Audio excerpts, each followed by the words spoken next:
I'm Emily Chang in San Francisco, and this is Bloomberg Technology. Coming up in the next hour, Apple cuts App Store fees by half for smaller developers, making up to $1 million in revenue a year. But vocal critics like leaders of Spotify and Epic Games say it's still not enough.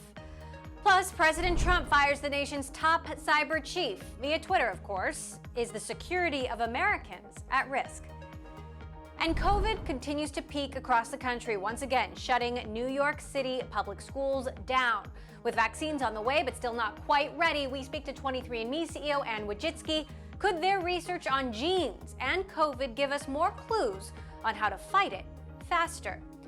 All of those stories in a moment, but first, U.S. stocks dropping as fresh restrictions put in place to limit the spread of COVID-19 overshadowed positive news about vaccine development. Our Abigail Doolittle has more. Abigail, generally the markets were quieter today, but then a sell-off late in the day. Yeah, truly a sleeper for much of the day. Very small moves, fluctuating moves, the cyclical rotation trying to take over. And then those New York City headlines cross. That, of course, on the top of the MTA news around the subway earlier in the day. So you have these two negative headlines around New York City. Of course, the second one being that schools are shutting tomorrow until at least after Thanksgiving on the 3% 7-day rolling positivity rate here in New York City, at least according to the mayor's office. It looks like the governor may have had a different number. But in any case, the schools are shutting.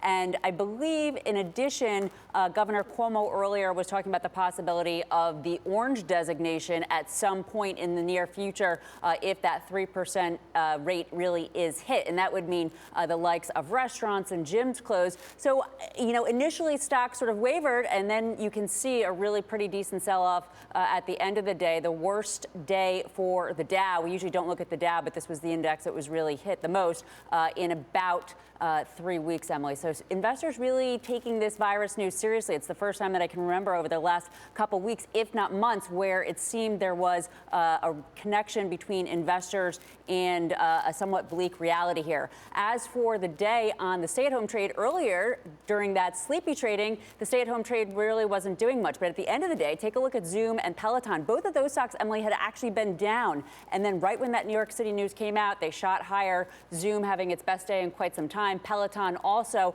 on the possibility that there could be some sort of a more serious lockdown and people are going to be spending more time indoors. Interesting, though, take a look at Amazon and Apple. Those are also stay-at-home stocks, especially Amazon. They finished down. So doesn't make a lot of sense there. But the true stay-at-home stocks, again, Zoom and Peloton, nice rally on that New York City closure news, school closure news. Interesting. Wondering if Apple, if that has something to do with them reducing fees for developers in the App Store. We're going to talk about that a bit in a moment. But I do want to quickly hit NVIDIA shares down slightly after hours after the company reported results, but results exceeding expectations. What are you seeing?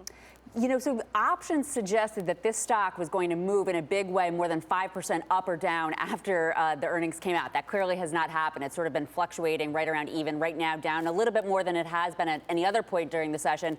They put up a solid quarter, Emily. They beat both earnings and sales estimates. Adjusted earnings by 13%. They put up more than $4.7 billion in revenue, beating by 6.9%. That's great. The forecast also was terrific in terms of PC and data center demand. The gaming unit was good. I think that this could be a case of what we have not talked about in a while, but too far, too fast. The stock is up more than 130% on the year. So investors might have wanted even more of a beat. But, we have to wait for the call and let investors sift through it a little bit more. Where we have true certainty, though, Emily, I know that I'm going to talk about Tesla up for a second day. It's really incredible. This stock basically, it was already in a bull market, but up 19% in 2 days. When you make a move of 20% in any time period, that's generally a bull market move. So basically a bull market move on top of the bull market over the last 2 days in the news that the company is being included in the S&P 500 on December 21st. It means index funds have to buy this stock. Buy it they are, and so are some of the other investors out there in the world. This positive momentum may just continue for Tesla, again, on that inclusion on December 21st in the S&P 500, Emily. Always nice to hear about Tesla to spice things up. Bloomberg's Abigail Doolittle, thank you so much for your breakdown there. I want to talk about Apple now cutting App Store fees in half for the vast majority of developers, and its biggest change to the store's revenue structure since its launch the service in 2008. For more, I want to bring in Bloomberg Tech's Mark Gurman, who covers Apple. Mark, this is pretty dramatic. You know, it impacts the vast majority of developers out there. How many developers are we talking about, and what does this mean for them in terms of materially boosting their revenue? Yeah, thank you for having me, Emily. Yes, like you said, this is the biggest change to the App Store fee structure since the store launched about 12 years ago. Now, this applies to developers that offer paid apps and apps with paid in-app purchases and subscriptions. And the data we're seeing is this comes down to about 98% of developers, and this accounts for about 5% of overall App Store revenues for Apple. That said, some of the biggest critics out there, Epic, Spotify, they're still not happy about this. In fact, they say it sort of underscores the arbitrary nature that they see Apple's App Store fees involve. An Epic spokesperson saying this would be something to celebrate were it not a calculated move by Apple to divide app creators and preserve their monopoly on stores and payments, again, breaking the promise of treating all developers equally. A spokesperson from Spotify saying the latest move further demonstrates that their policies are arbitrary and capricious. We hope that regulators will ignore Apple's window dressing and act with urgency to protect consumer choice and ensure fair competition. What do you make of that, Mark? I mean, I think there's two things going on there with the responses from Epic and Spotify. One, they're not happy that this move doesn't apply to them, right? This 15% reduction or change from 30% to 15% on the fee is only applicable to developers who generated $1 million or less in revenue during the prior calendar year, right? And so that obviously would not impact Spotify nor Epic. At the same time, I'm not entirely sure what Spotify is still complaining about, given that they actually have been circumventing Apple's App Store fees for months, if not years now, right? You can't sign up for Spotify inside of their App Store app. So they're paying nothing to Apple. Epic Games, as you know, they're in this lawsuit with Apple, and they have been paying nothing to Apple either. So this is not really something that applies to them necessarily. In terms of window dressing that Spotify is talking about, this is something I do sort of agree with. Apple is saying that this program is in response to the COVID-19 pandemic impacting small businesses and small developers. And I know of several developers who have had, their revenues fall because of COVID-19. But I think the regulatory scrutiny and other issues that Apple has gotten over its App Store practices is a big reason for this change as well. Well, and is this going to be enough to appease regulators? As the antitrust scrutiny continues, do you think regulators are going to see this and say, okay, that makes us feel better, or again, it's not enough? Maybe some, but I think the same voices inside the ears of the regulators and the governments, companies like you mentioned, Epic, Hey from Basecamp, Spotify, they're going to continue harping on this because this fee reduction doesn't change the fact that there's lots of developers who are still complaining about their apps being rejected due to inconsistent rules, rejections they disagree with, Apple competing with developers on their same platform and not having to pay that 15 to 30% cut to anyone, right? So this fee reduction will go a long way to buy Apple some goodwill, perhaps at some regulators and some smaller app developers, but it doesn't change the larger story, I think. That said, the folks on Apple's side, including many developers, recognize that Apple has created this incredible infrastructure that enables these developers to get out to the wider world. How much of a hit will Apple actually take on revenue here, given that this is impacting the vast majority of developers, but those developers don't make more than $1 million a year? Yeah, I certainly agree with you, Emily. I mean, Apple obviously provides a ton. The App Store and all these app developers wouldn't even probably exist. At least some of them wouldn't exist if it was not for these efforts Apple has made and all the tools they provide. I've seen 3 estimates so far today on what the impact will be. I've seen an estimate of Apple losing $600 million in annual revenue, $1.6 billion in annual revenue. But all of the estimates come down to Apple losing less than 1% of annual revenue. So it's not really going to have a material impact on the company as far as I can see. All right, Bloomberg Tech's Mark Gurman, thank you as always for breaking it down for us. All right, coming up, President Trump fires a Homeland Security official, Chris Krebs, after contradicting his unfounded claims about election fraud. We'll talk about the severity of the allegations and the security surrounding the election, if it was at all rigged, as the president says. That is next, and this is Bloomberg.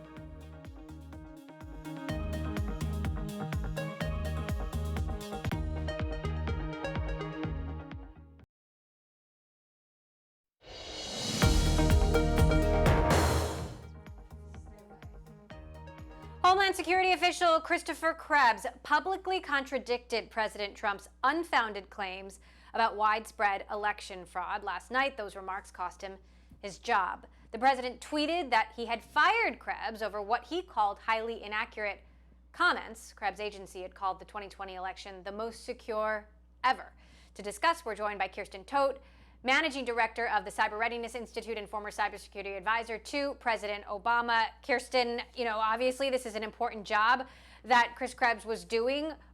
Are you worried at all for American security at this very moment, not having a director of cyber and infrastructure security?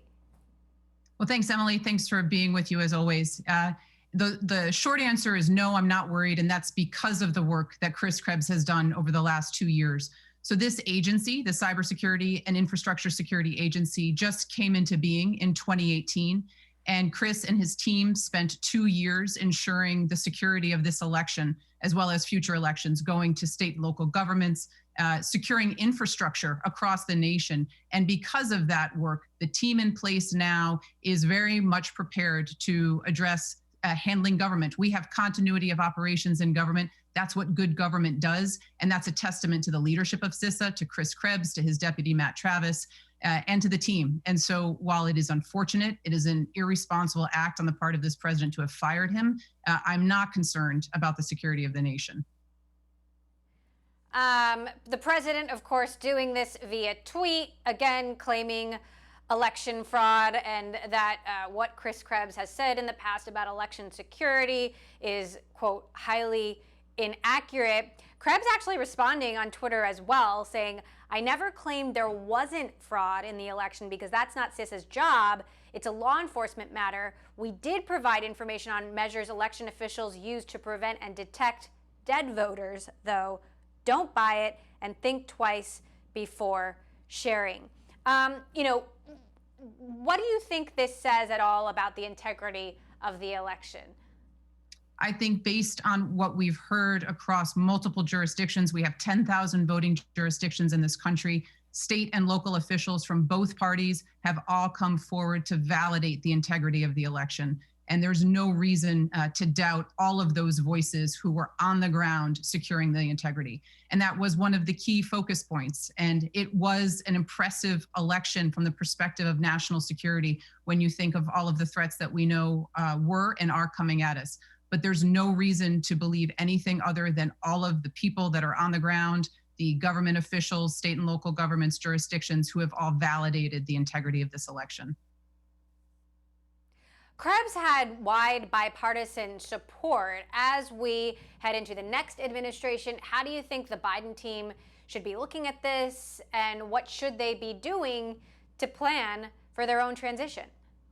It's a great question because cybersecurity is evolving so much. So I was working in the Senate in 2001 and worked on the legislation to create the Department of Homeland Security. So I've seen this growth and this evolution through this agency, through its awkward stages. And where we are now is we've gone through serious progress. The last 4 years, led by Chris and the work of CISA from an infrastructure perspective, we've made a lot of progress. And now we have to continue to look forward. And the priorities are the same. We have to look at how we build a safe and secure digital infrastructure. We have to examine how we can deter and prevent nation-state activity and threats against our infrastructure. And we have to work with businesses of all sizes to stay secure and combat cybercrime. So this administration that's coming, this Biden administration and the transition team needs to be looking forward, needs to grow upon the successes of the past, and has to absolutely have a diverse workforce. And it's diversity of opinion, perspective, race, gender, culture. Cybersecurity is about building solutions and problem solving. And the best way we can do that to create innovative approaches for moving forward is to ensure we've got diversity of voices and represent the new and emerging voices that we're seeing in this space. Krebs has been quite humorous about this situation on Twitter, saying he's now going to reintroduce himself to his family, watch sports, and ride bikes. I mean, do you think that Biden should consider rehiring him for his administration?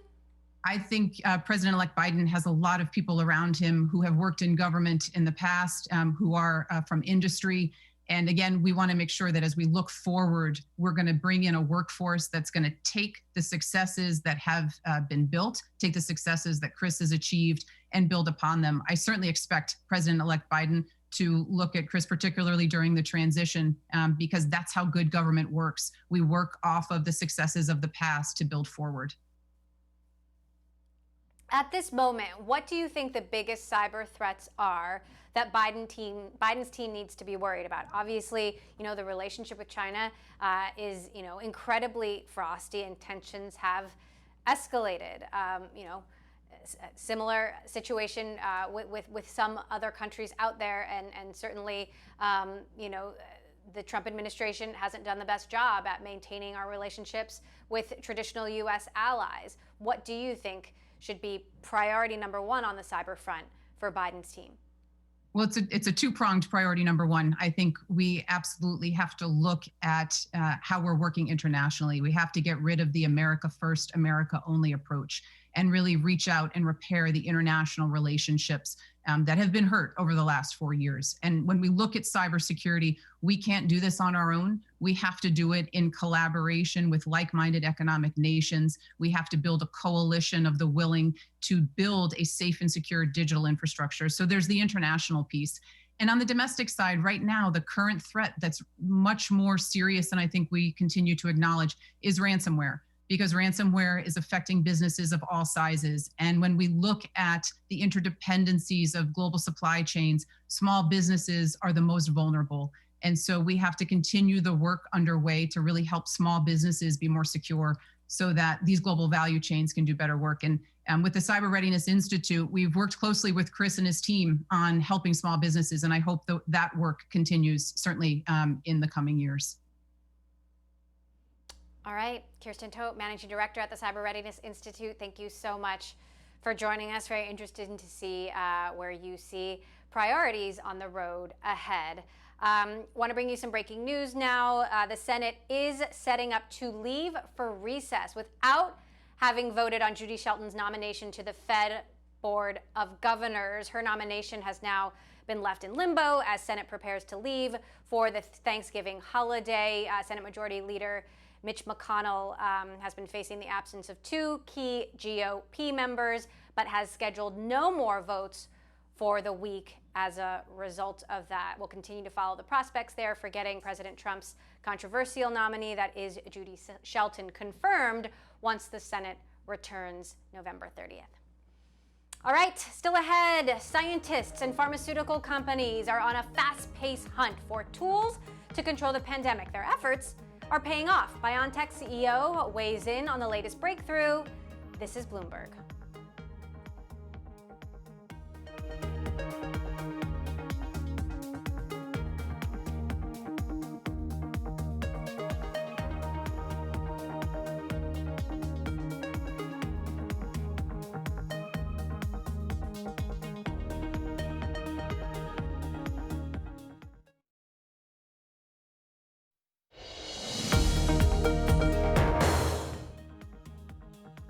Another encouraging breakthrough in the fight against COVID-19. Pfizer and BioNTech announcing a vaccine that's 95% effective in clinical trials and will now apply for emergency use authorization in the United States. BioNTech CEO Dr. Wu Shaheen spoke earlier with Bloomberg's Sky Johnson and Alex Steele from Germany. Take a listen.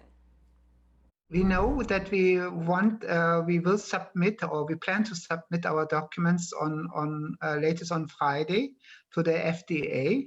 We are already in submission. We have a rolling submission to the European regulators, EMA. So this is an ongoing process. Doctor, congratulations. This is obviously great news for everybody. We want as many vaccines as humanly possible.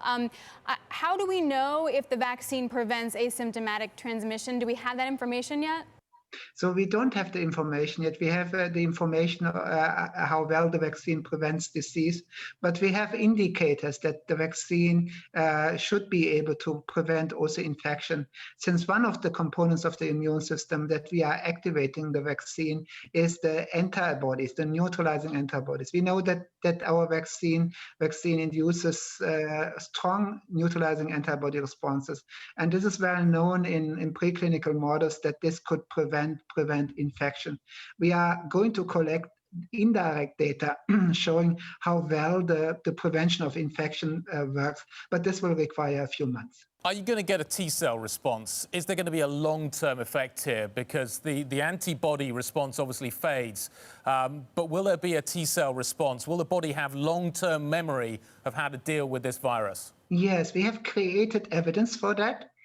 So we have analyzed the T cells from subjects, from volunteers who have been vaccinated before and after vaccination. And what we observed is that after about already 4 weeks, the vaccinated people have really strong T-cell responses. And we see two types of T-cell responses, helper T-cells, CD4 T-cells, as well as this cytotoxic CD8 T-cells, which can eliminate virus-positive cells. And this is an extremely important finding. And the finding shows us that the T-cell response that we are observing is even higher than the T-cell response that is observed after disease. Yeah? And we know from other virus infections that these T-cells can last for many years. So we have now one component of the immune system which has a better stability than the antibody responses. BioNTech CEO Dr. Ugur Sahin there. All right, coming up, 23andMe has found that African Americans are disproportionately more likely to be hospitalized for COVID-19, even when controlling for certain socioeconomic factors. But the question remains, why? We'll hear from CEO Anne Wojcicki next about their COVID-19 research and where it stands, also their work to connect blood type to COVID. That is next. This is Bloomberg.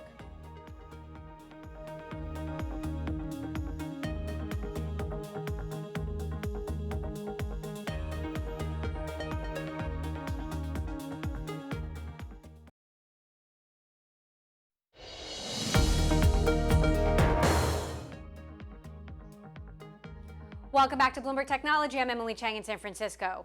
While the U.S. and countries around the world rejoice in the positive COVID vaccine news coming out of Pfizer and Moderna, COVID-19 cases are continuing to surge. New York City will close the nation's largest public school system again on Thursday, and the number of patients needing ventilators in New Jersey doubled in just a week. I caught up with 23andMe CEO and co-founder Anne Wojcicki earlier to talk about the vaccine results and how she hopes the Biden administration will tackle the pandemic. I look at the holiday season. I think that it could really be awful. I think we're going into a bad time where people are going to be indoors, and I think getting some leadership about how we're going to control this would be great. That said, I'm very enthused about the vaccines. Like, I think the vaccine, again, we haven't seen the data, but I think the fact that, the companies are coming out with such strong results is exciting. We've got a new administration coming in.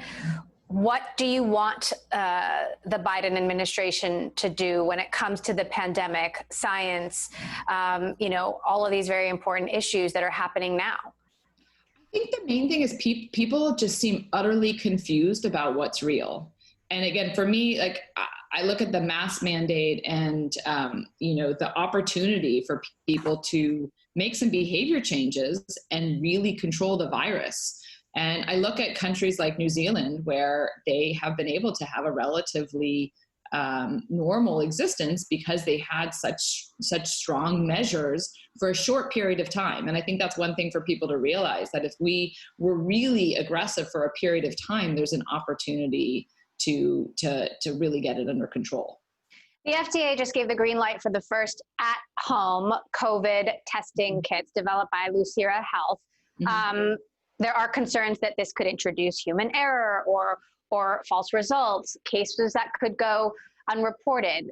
What's your take? I haven't looked at their data yet as well, but I know the FDA process. So I have some level of confidence knowing that they have gotten an authorization that this is going to be something that people can use at home. So I'm pretty enthused that there is going to be some kind of at-home testing. Right now, for instance, I myself and I have others who are in the household, we all do a weekly testing, but again, it has to go through the mail, but it's a great service. So understanding that there is absolutely going to be some kind of errors, but I think that you're going to enable people to get tested in an easy way. And that's what people need. 23andMe has been doing some really exciting research on the link between genes and COVID. You've already found that blood type O is more protective against COVID. What else have you found so far?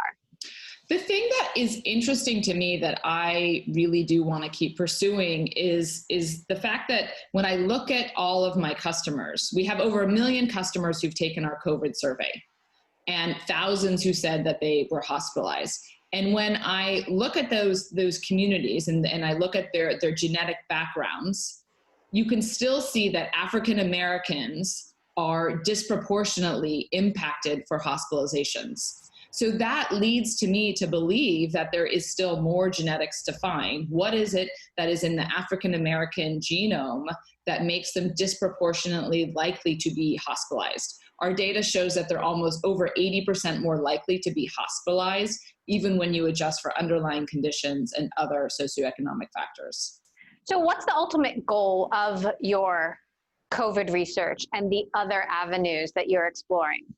What's always been important for us is to understand, why is there something in your DNA that makes you more likely to, be susceptible and to have a really severe case. We've all now read about some of those stories where you have a young, healthy individual that has no underlying conditions and they are severely ill or they die.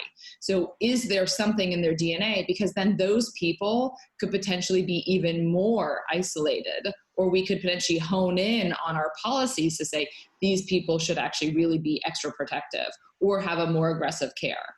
We are also working, we have a large community of individuals who said that they did not have COVID, where we have their DNA. So we are looking to work with pharma partners about, can we help with treatments? Can we also help with any kind of vaccine development? When we last spoke a few months ago, you said that you would be happy to collaborate with pharma makers, the folks working on the vaccines, and share your data with them. Since then, have you had any talks?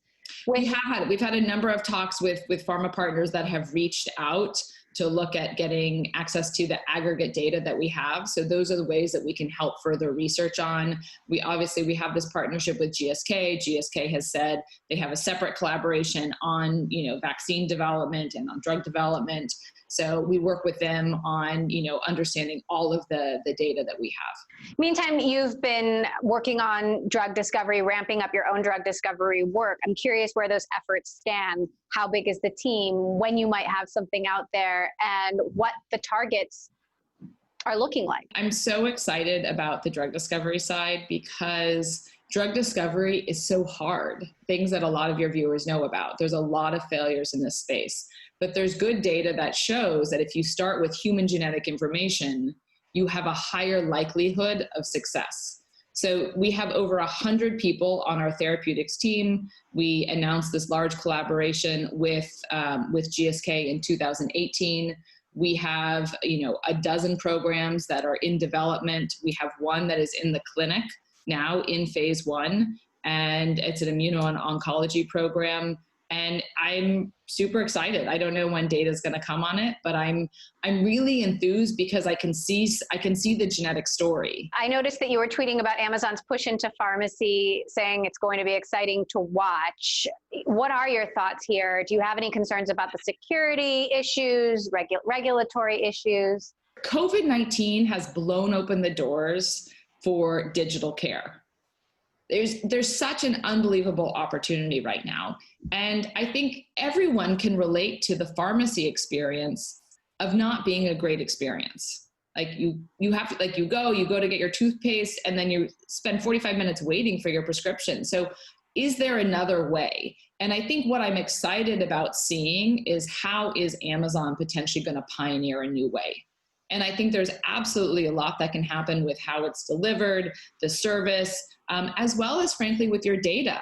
Has anyone ever tried to pull out their medication history from a pharmacy? As we move into winter, I know that you were tweeting about Biden's election win, and of course, Kamala Harris becoming the first woman vice president. Given the social issues that I know you care so much about, how significant is this to you as a woman, as a business leader, as a parent, as a mom?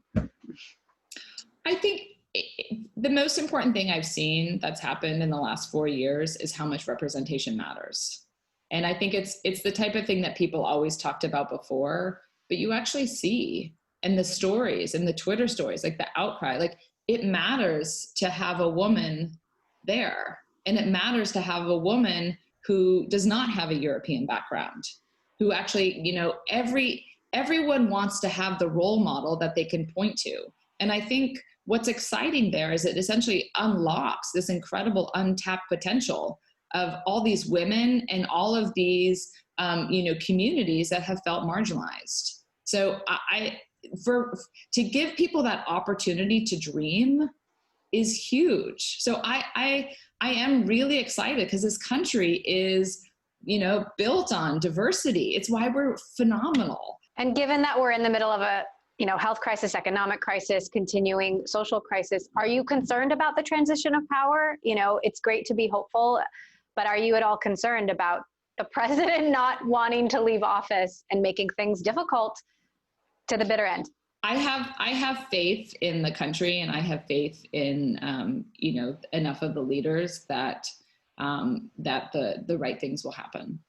So for me, part of it is I'm a perpetual optimist, and part of I think entrepreneurs have to be optimists. So I'm a believer. The country's going in the right direction, and I think that there is. I think we've learned a lot over the last 4 years. And I think the number one thing for me was the wake up call that we have to do better.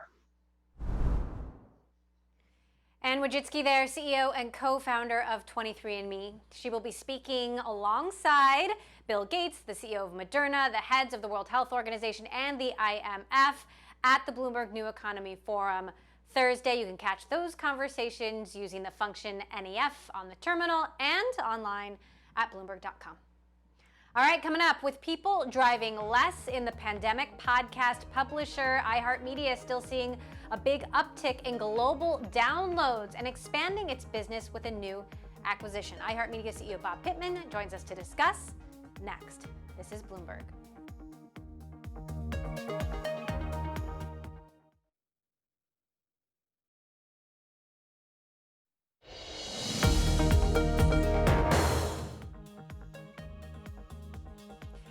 As the pandemic continues to upend all of our lives, our podcast listening habits are changing also.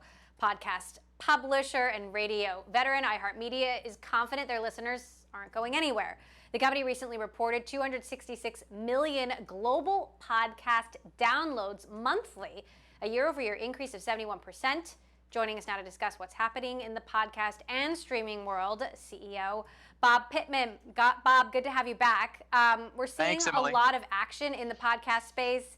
You're making deals. Spotify is making deals. What does this all mean for content creators, for advertisers, for investors? Well, look, I think for us, we've built up to be, using our power of our radio platform, to be the #1 podcast publisher, about 2 to 1 over the next largest commercial podcast publisher. And as you mentioned, with fantastic growth. And in terms of revenue, we reported, we're up, I think Q3, we're up something like 70% in revenue year over year on podcasting, Q2 up 100%. So it's all building. And I think you're looking at people trying to get aboard this party, and for good reason. I think it's such a growth engine. This podcast business now has surpassed the big streaming music players. It has been probably the fastest digital growth business. It's certainly the focus right now as people who've never thought about audio are looking very seriously at podcasting and jumping into this. And I think our acquisition we made with VoxNest is another piece in the puzzle of how do we maximize the monetization of that big audience we've got. And by the way, still growing. Pandemic came, certainly some people for a period of time didn't spend as much time in the car. Our podcasting usage did not dip, went up. Now we saw a shift in the categories, less true crime, more news and comedy. But I think the important thing for us is to maximize the value of this growth and to keep the growth going. Interesting. You mentioned cars, and obviously people are driving less in the pandemic, which is generally a huge base for radio listeners. I know that you are still having some layoffs in different markets. Give us an update on the state of the business and how much you think it actually can recover if our driving habits, for example, are forever changed. Yeah, well, the driving habits aren't forever changed. And, some of us are fortunate enough to be able to work from home. Most people are not. And actually, if you look at the Apple Maps driving request index, it's higher now than it was at the first of the year. So it's done a full recovery from COVID. And Group M just put out a report saying what happened to all kinds of media use during COVID, and it shows radio listening is up 7%. And I think what happened was during radio is our usage was great because consumers really needed us because unlike music collection like the Spotify's and Pandora's and Apple Music, we're radio, we're companionship. Our job is to keep people company. There's always somebody here with you in that empty seat in the car or sitting on the counter talking to you while you're cooking or brushing your teeth. And so I think it increased our bond with the consumer. Advertising was a different story. We saw advertisers pulling back. Some businesses had difficulties. Some businesses just didn't quite know what the creative should be during this time. But we again see that recovering as well and recovering nicely. So hopefully vaccine here, therapeutics working as we continue to see that recovery moving forward. And that, of course, helps us recover with our advertising. But I think there's sort of this misperception that, oh my God, no one's in a car. Keeping in mind, by the way, out of home, we do about a third of our listening in home, about 2/3 out of home, and that's split between the car and the workplace. So important to us, but our home listening went up and the car stuff's back. I'm curious what you're seeing among younger listeners and if your competition at all is changing. Is TikTok in a more sort of visual, customized medium? Is that your competition now? And are younger listeners listening to radio as much as the generation before them did? The answer is yes, they are. And surprisingly, because you think, wow, all this new technology. Now they're listening to it on a lot of other devices. We're now on 250 other platforms other than AM, FM. And podcasting, surprisingly, is a young person's medium as well, because people say, oh, young people don't want to hear the spoken word. They do. It's just got to be the right spoken word. We think TikTok's a wonderful promotional vehicle for us. It's something else our users do. They do video games, they do TikTok, they do Facebook, they do Instagram, and it's some of the ways we communicate with them. Again, keep in mind, we're not content, we're companionship. We're keeping people company, we're hanging out with you, and anything they talk about that's of interest to them, we talk about and we get involved with. So we've got TikTok videos, and you've got people, sort of on all social that are also interacting with radio. So it all becomes one piece, especially for the younger audience. So let's talk about the people who are providing that companionship, musicians. Obviously, we know that revenue streams for musicians have been obviously worn down over time, but kind of obliterated in the midst of the pandemic. They can't do live concerts. What does the future money-making opportunity look like for a traditional musician, going from the sort of, maybe not maybe not Taylor Swift, but, a step below that, who's looking for an outlet? Yeah, look, I think the streaming services are continuing to be used. It's the new CD, it's the new Tower Records, it's your new music collection, and they're providing ongoing revenue to the musicians.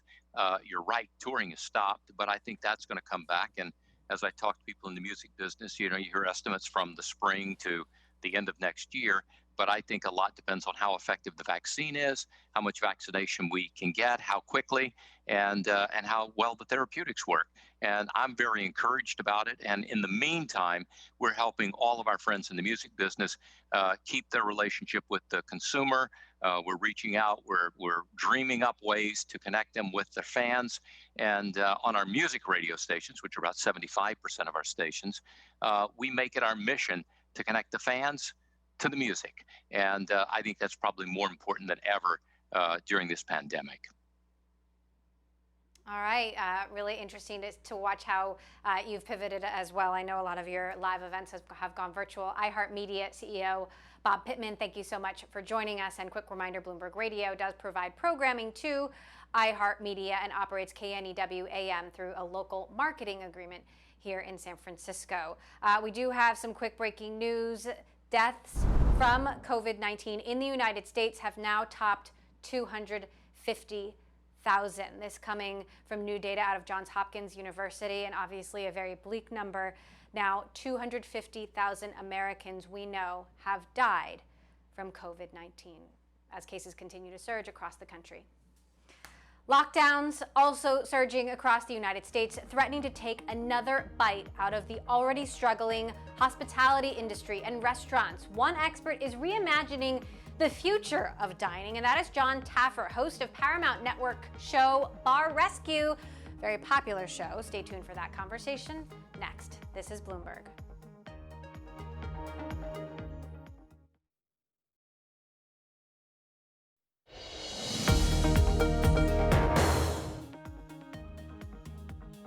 $250,000 Americans have now died of COVID-19. Restaurants, schools across the country continuing to shut down. New York City closing its public schools as of tomorrow.